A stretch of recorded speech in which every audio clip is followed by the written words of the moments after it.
were going to attack Iran. On what basis?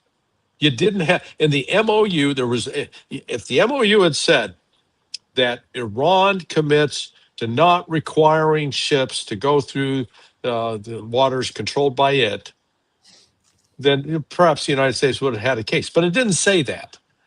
So let's stick with the MOU, what it allowed, what it didn't allow. And it was the United States that broke it first. And Iran said, okay, you break it, we're punching you back.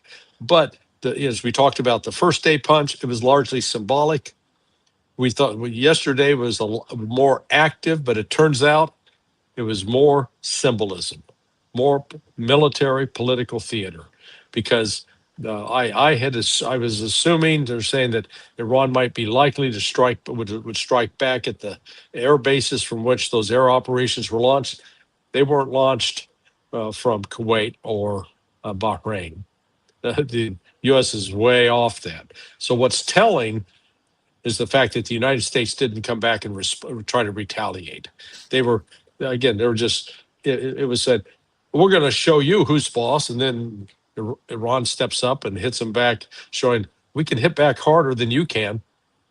And the United States, the U.S. backed down. That's what happened. The U.S. backed down. So what do you think will happen in these, while we have a ceasefire, we do have a military buildup, which I know you were talking about yesterday, but there's some more information on that on both sides. But before we go to the military buildup, I don't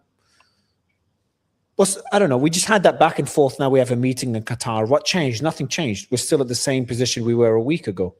Has anything changed?